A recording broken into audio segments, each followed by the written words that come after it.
Basagin natin ang drama ni Ping. Pinagtatanggol mo pa. Ang dali-dali namang i-debunk, ang dali-daling basagin yung palusot ninyo. Bakit ninyo? Imagine guys, pare-pareho sila ng sinasabi doon sa paratang ni Saldico kay Bongbong Marcos na imposible. Bakit hindi pa sa NEP mag-insert o maglagay ng mga ng mga proyekto? Bakit sabay kampa? Napakadaling basagin. Pang grade 1 na palusot. O edi lalagyan din natin ng pang grade 2 na palusot. Ay, hindi pa na palusot. Grade 2 na paliwanag kung bakit sabay kam nag-insert at hindi ho sa NEP. Okay. Panoorin mo na natin to ha. Kasi parang namamaos na si Ping Lacson. Hindi nga masyadong nagsalita sa hearing kanina. Pero bakit namamaos ka?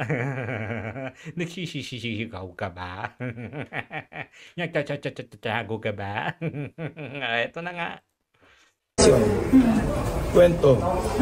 Hindi naman siya under oath eh. Pumunta siya rito, Kwento daw.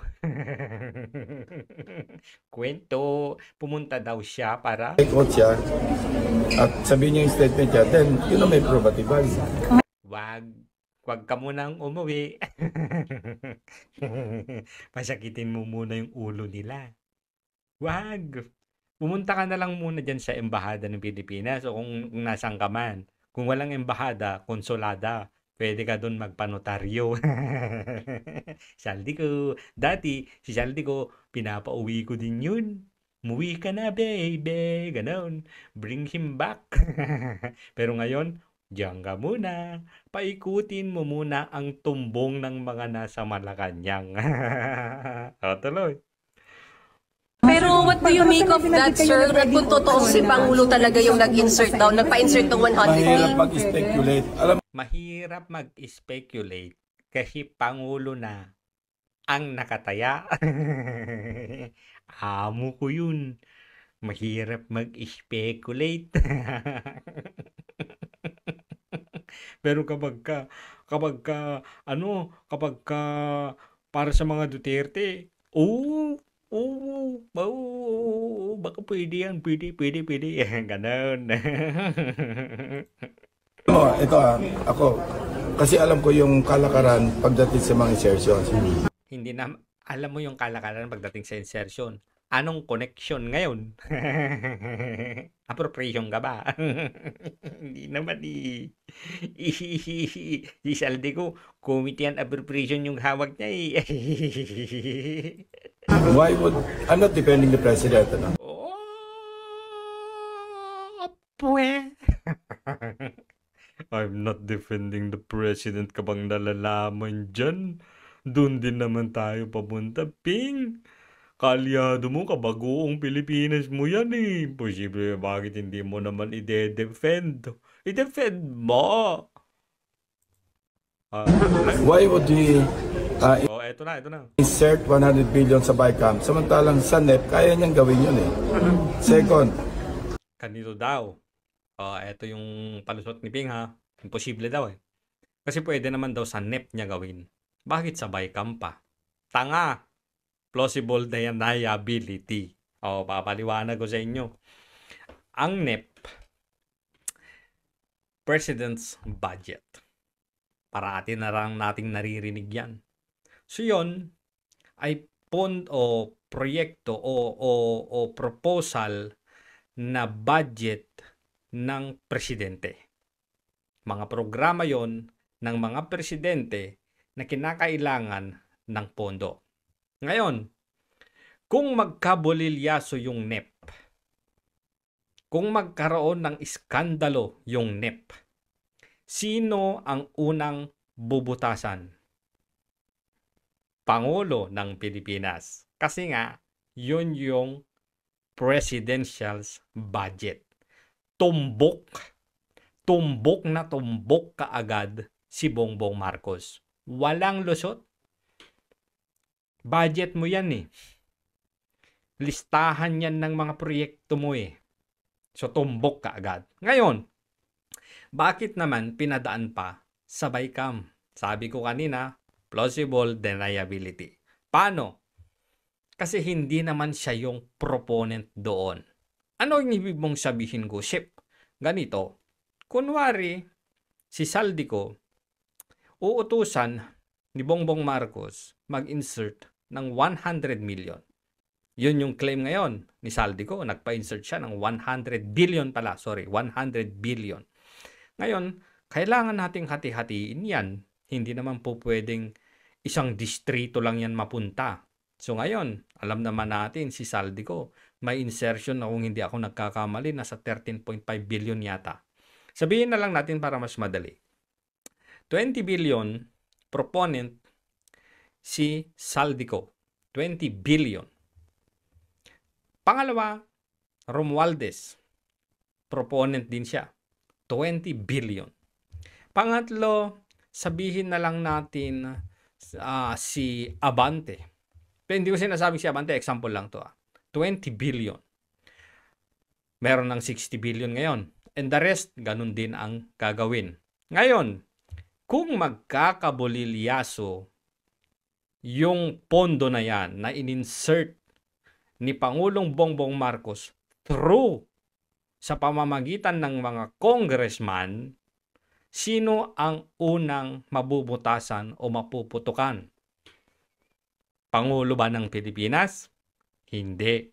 Sino yung congressman na naging proponent o nag-insert? Ang bilis-bilis. Ang bilis ng paliwanag, Ping Lacson. Tapos bibigyan mo pa kami ng ganyang palusot. Walang kwenta. Walang bearing. Ang problema dito, ay hindi pala problema. Ang nakapagtataka, bakit pare-pareho kayo ng sinasabi? DBM, nag-presscon, ganun yung sinasabi. Ping Lacson, ganito ang sinasabi. Anteclair, ganyan din ang sinasabi. Shelo Magno, ganyan din ang sinasabi. Huwag niyong sabihing meron kayong GC.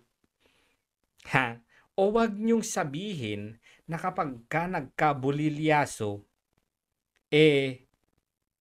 may script na kayo. Yan na yung palusot ninyo. Yan na yung susundan ninyong sasabihin sa mga tao. Ang problema, napaghahalata. At ang problema, napakadaling i-debunk. Ulitin natin, NEP, Presidential Budget, kung magkakaproblema, unang puputukan, walang iba, Presidente. Kung sa BICAM in-insert, unang mapuputukan, Congressman, hindi si Presidente. Ngayon, naglabas si Saldico ng mga listahan ng mga pina-insert ni Bongbong Marcos. Galing daw yun sa brown leather bag. Tuloy nga natin muna to ng konti. Bakit niya binito? Ay bakit nga binito? Yung mga binito ba niya ay yung mga programang in-insert niya?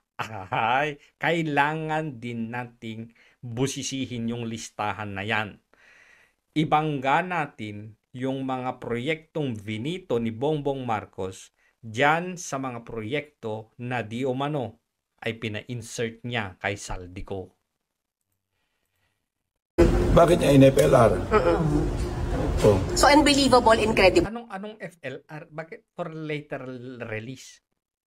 Bakit binilagay doon? Sino ba ang nag-a-approve ng FLR? Pangulo din. Naglululukot. Masyado kasing mahahalata. Kapag ka 100 billion, insert mo lahat doon. Hindi. Lagay mo muna dyan sa tabi. Baka sakaling kailangan natin ng pondo. Lagay mo muna dyan sa FLR. Saka na natin kunin kapag kailangan na nating bumili ng trolls. Ay, hindi pala. O magbayad ng vloggers. Ay, sorry, hindi pala. Wala pala. No, I'm not saying it's unbelievable. Pero at face value, meron tayong sasabi na yung sabihin natin common sense only because alam ko yung budget process, yung budgeting process. Alam niyo mo yung budgeting process kahit nga pangkaraniwang vlogger, alam na yan kasi paulit-ulit na yan na na sinasabi. Ang hindi alam ay yung mga hocus-focus na ginagawa ninyo. At dahan-dahan na ngayon nabubunyag yung mga katarantaduhan dyan sa usapin ng budget, Ping Lacson.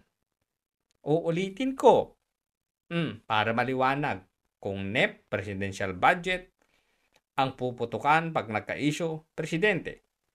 Kapag sa BICAM, ang unang puputukan, congressman. Ngayon, ang problema, yung congressman na inutusan, nagsalita kung sino ang nag-utos sa kanya para siya ay maging proponent o mag-insert ng budget sa BICAM. Ang bilis-bilis, no? Sabi ko sa inyo, pang grade 2. O sige, palike naman ng video, pa-subscribe na rin kay Gosep, ha? Pa-share na rin para maraming revenue si Gosep. Para may pambili tayo ng gatas. Okay.